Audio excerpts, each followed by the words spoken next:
You can still record from over there. We're going to conduct an investigation, which you'll be impeding if you stand. All right. I'll give you 10 feet, okay? You're going in. I said behind that line. Which line is that, Line dude? right here. You see that? You keep pointing to different lines, my man. This man is a child, man. You act like a child. So they walk up to people. What they do is they walk up to people, and then they say, oh, you're making me nervous. Oh, you're impeding our investigation. Don't let it float over your head. They might say you tried to cross it.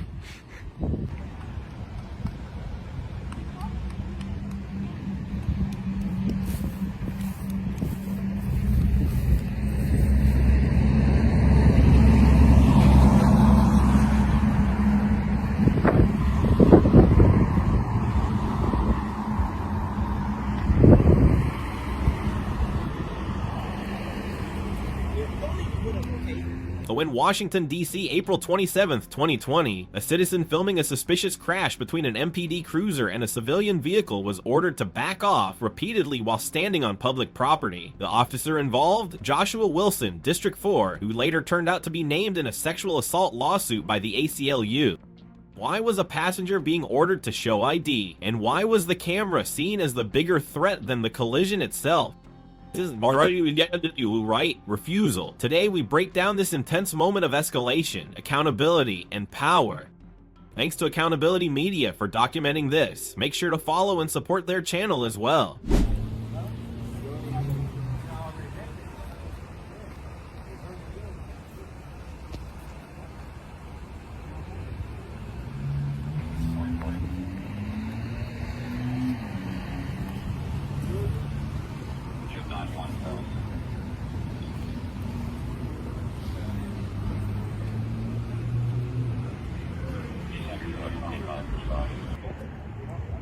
You guys know what happened? The cop hit him, or? Oh, okay, I was driving by earlier, and the cop with him was the only one here. My friend didn't want to stop, so I had to drop him off, but they were asking the passenger the ID, and they were like, will you comply? Do you know why they were asking the passenger the ID? Yeah, seems like the passenger has nothing to do with it, but I mean, I don't know, I just got here, I'm just... You don't want to ask any questions, so just record. Yeah.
Yeah, so I guess I wasn't here, but I guess that car had an accident with this one.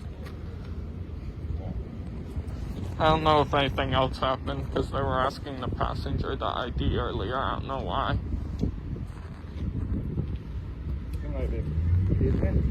Yeah, I mean, that's what it looks like. I don't want to jump to conclusions, but it sure looks like it.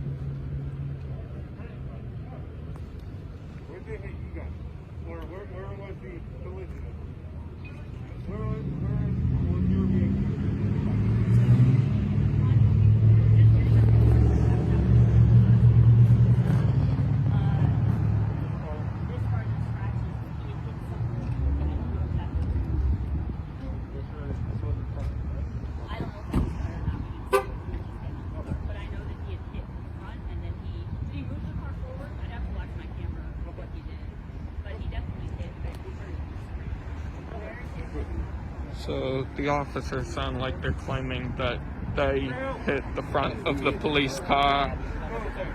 I mean, so the sergeant was asking where did he hit you, and then rephrased it to where was the collision.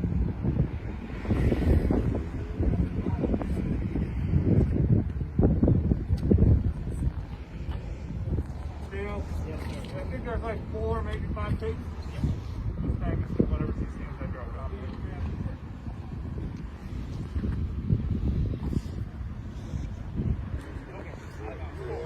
Hey, sir, you want to step out?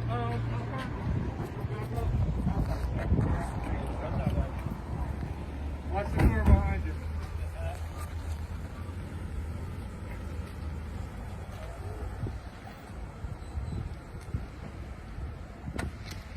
How you doing, sir? How you doing, man? I'm Sergeant Austin. I'm just here to investigate. We're doing that whole hold-up thing. You know what I mean? Just to investigate the accident, not the incident that led up to the little fender bender. Okay? I'm not here for all that. I'm just here for this bump right here. You want to just come over here and tell me what we have?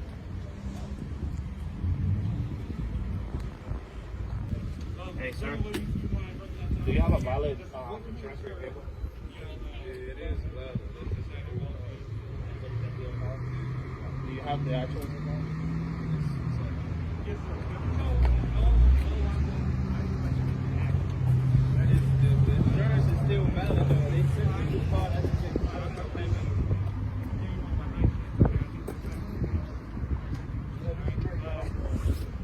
I'm Officer D.C. So you might step on this side. I don't feel comfortable. You can still record from over there. So we're going to conduct the investigation, which will be impeding if you stand. All right. Stand on this. I'll give you 10. While filming at the scene, Accountability Media observes a disturbing interaction. Officers from MPD District 4 demand ID from a passenger, not the driver, with no clear explanation. This raises serious Fourth Amendment concerns, which protect against unreasonable searches and seizures. Under Hybeville v. 6 Judicial District Court, 2004, a passenger is not required to show ID unless there is reasonable suspicion of a crime. No such suspicion is stated here.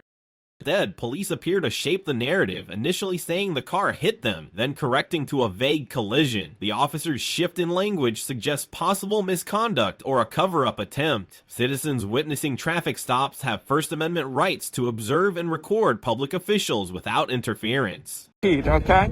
10 feet. I'll take 10 feet. Just go. Go over there. Your car, just go. Thank you.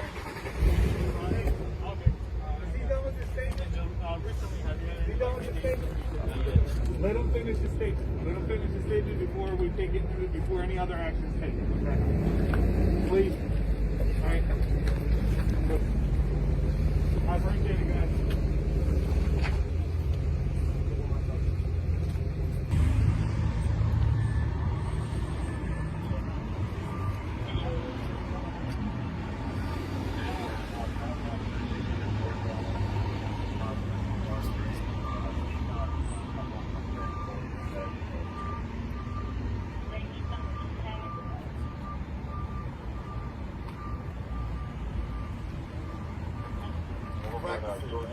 That's what you doing. Excuse me? Practice.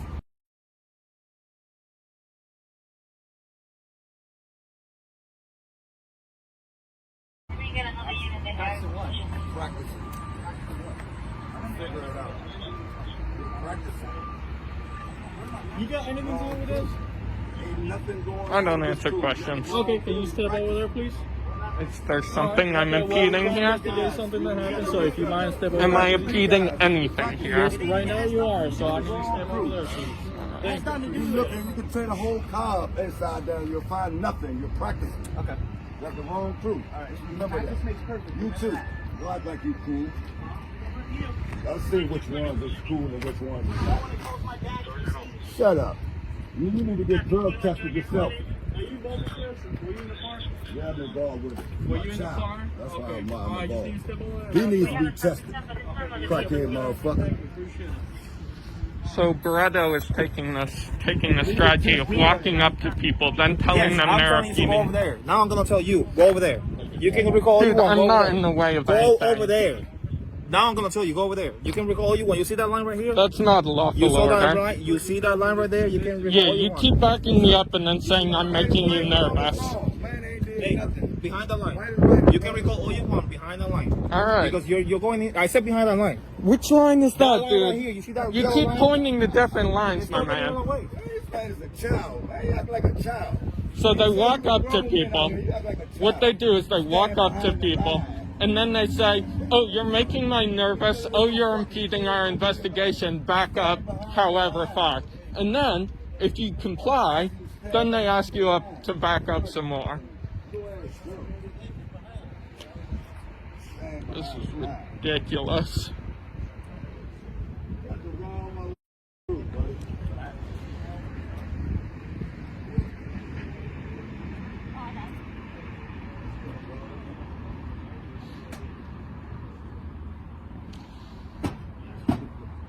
Now they're getting the tape so they can back us up some more. Like we're impeding anything here.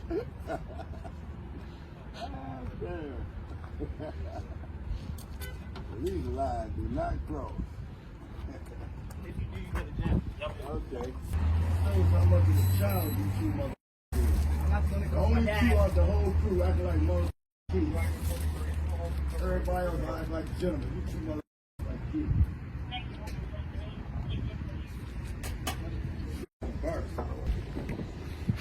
Don't let it float over your head. They might say you tried to cross it.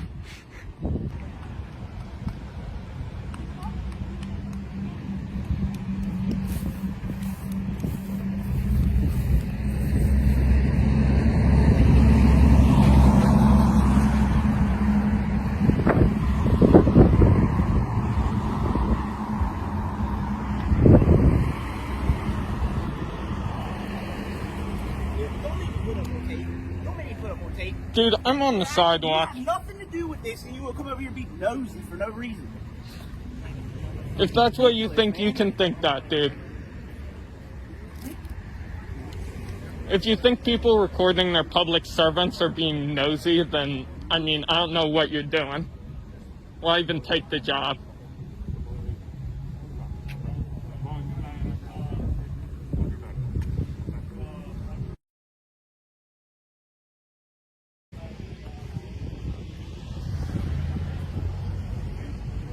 Hey, Grant, what spot you doing?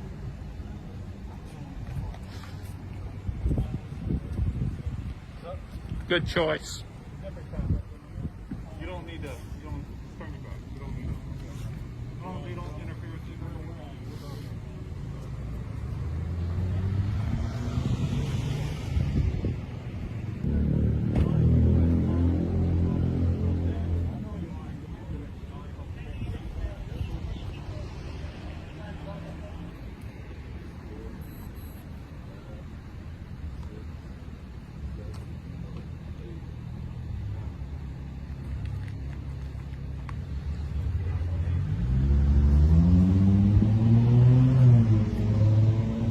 After this, you gotta get your officer to do the same.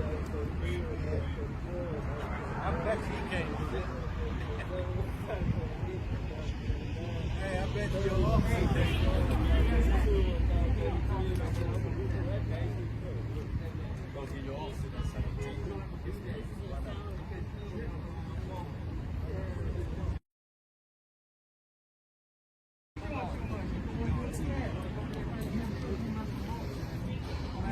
He ain't drunk. Y'all niggas make up force get involved with the accident.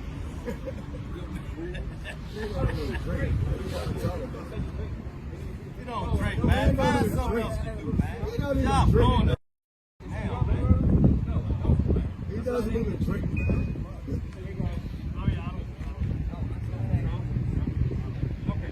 Man don't even drink, man.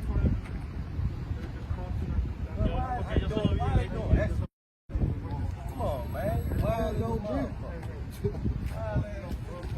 And you and y'all in the wrong. Officer instructions escalate when the MPD officer warns that standing nearby will be impeding, then orders accountability media to move back 10 feet, despite the cameraman already remaining non-interfering. Such shifting boundaries are a known tactic used to limit filming and can raise First Amendment concerns. Under Glick v. Cuniff, 2011, citizens have a clearly established right to record police from a reasonable distance. The cameraman correctly asserts his position on a public sidewalk, which weakens any claim of obstruction. Without crime scene tape or a defined perimeter, the officer's repeated demands risk becoming police misconduct, conflicting with lawful public oversight. Maintaining a stable filming distance and verbally confirming non-interference is the proper, legally grounded response.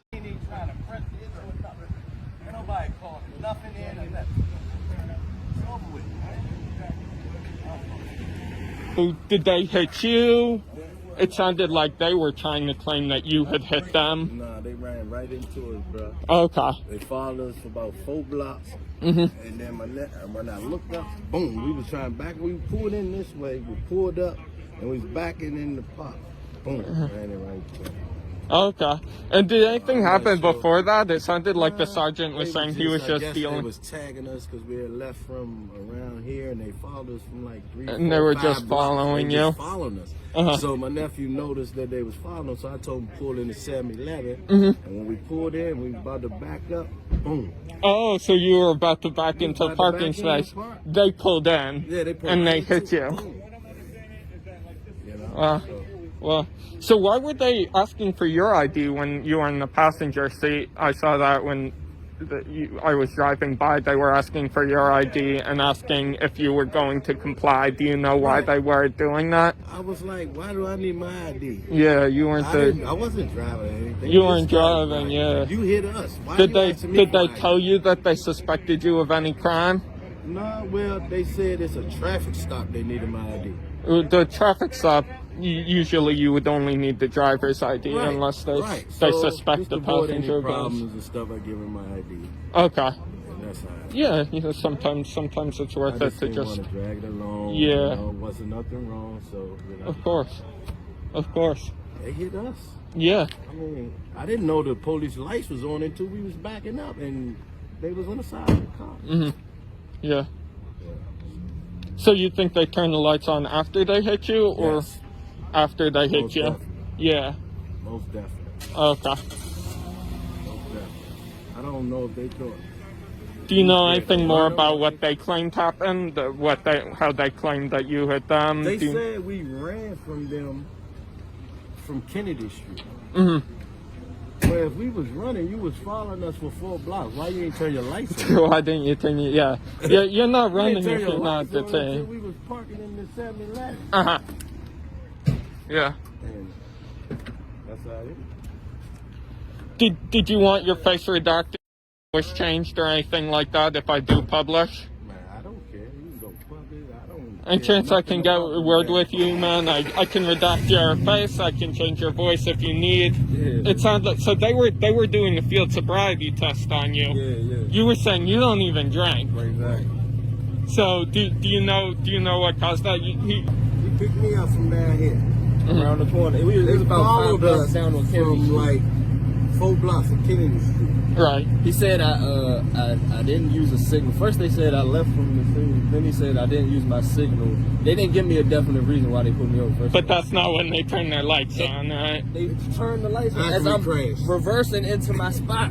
Uh-huh. Tried to hurry up and turn the lights on and hop out the car. Like, so when I'm reversing, I'm like, damn, Yeah. I didn't even know they was behind me. So I saw them looking into the vehicle from the sides. Did they ever actually search the vehicle? No, they didn't. Okay. They definitely, you did see they was all looking on in there. Yeah. They searched it with their eyes. And Yeah. They was leaning on it. But, Mm-hmm. we legit. We hard-working men just like anybody else. Yeah, man, we not no Absolutely. criminal, no gangbangers, no you and me. Yeah. What they think we They are. thought they had They thought something. they had something that coming they from didn't. that area, He coming but from you hear me? talking to his dad. Yeah. Yeah. That was Go actually home. his pops who pulled I up. got a right there. 5-year-old at home. I'm trying to get home. Yeah, well, I won't hold you up. Thank you so much, guys, for talking to me. Hey, nah, Did you need... being there too, Man, man, you with can put that out video? I'm faces, telling you, you man, can do keep what it you going, want. You hear me? You keep got doing live what you permission. do. Oh, Go ahead, thank do what you. want with that, man. If I do publish, I hope people will see what they're out here Man, doing. hey, please let them see that. All right, y'all have a great day. Have a better day, I should say. Officer Joshua Wilson receives a grade D for escalating a minor traffic encounter, demanding ID from a passenger without cause, shifting his account of the crash, and potentially abusing power. Accountability Media earns an A, maintaining distance, asserting First Amendment rights, and documenting the incident without interfering. This case highlights the importance of knowing your rights in ID refusal situations. Legally, passengers are not required to show ID without reasonable suspicion. Always record from public space, assert your rights respectfully, and remain calm. For more cases on ID refusal, subscribe to Mr. Right Refusal and support Accountability Media for their civic courage.